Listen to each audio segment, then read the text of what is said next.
Hey guys, today I'm going to tell you the top 5 reasons why a minivan is better than a pickup truck.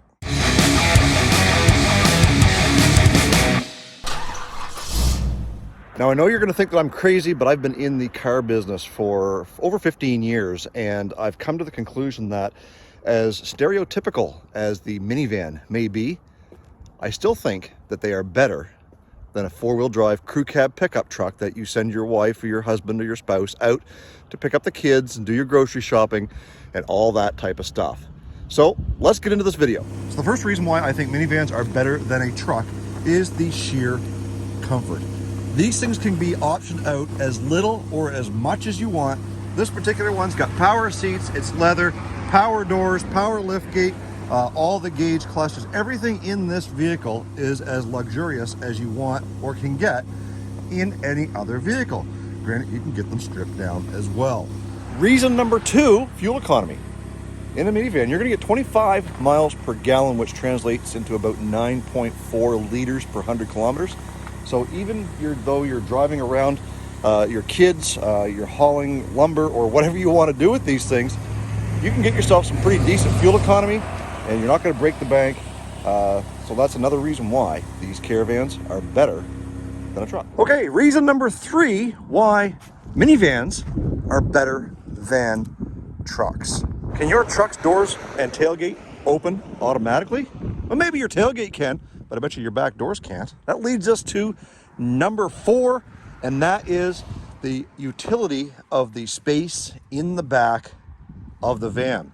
Not only do you have an 8-foot box that's covered, but you can put the seats back if you want and have 7 passengers to take the whole crew off to the bar and get some pizza and beer.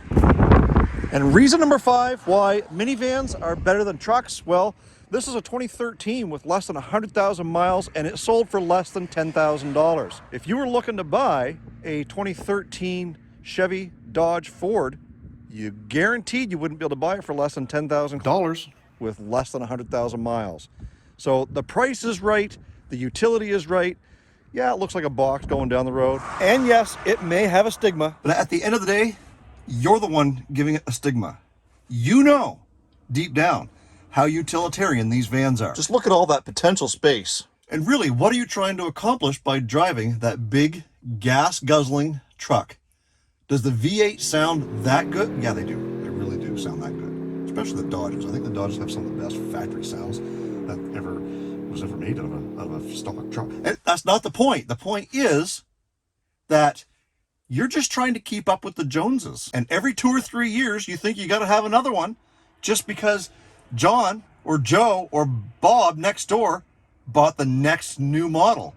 Well, I've got to have one better than his, so you go out and you spend 80, 90, 100,000 bucks.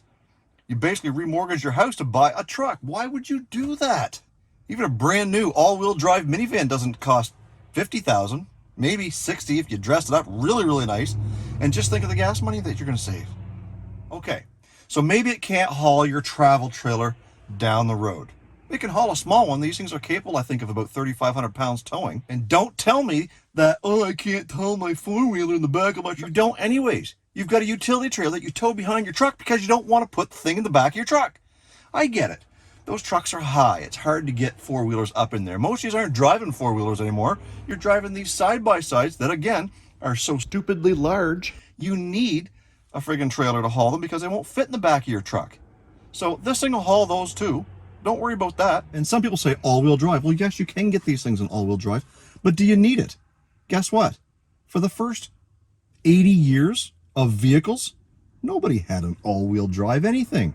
They drove rear-wheel drive station wagons to get their families around, or rear-wheel drive sedans, or rear-wheel drive pickup trucks. Not everybody and their dog had a 4-wheel drive something or other. In fact, my wife and I, we don't own anything 4-wheel drive. We've got the shop truck that we use here to plow the driveway, but at the end of the day, we drive a 2004 Mercury Grand Marquis in the wintertime with winter tires. Not only is it not 4-wheel drive, it's rear-wheel drive. Go figure. Granted, it's got traction control, so that helps. You don't need all-wheel drive if you know how to drive.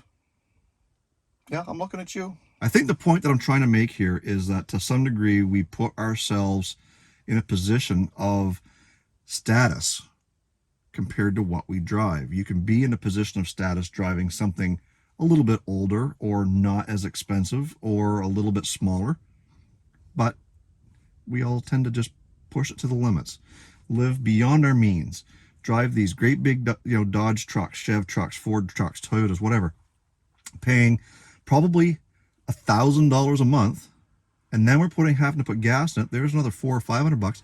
Then we're having to insure them, and then we're having to maintain them. So are you really further ahead?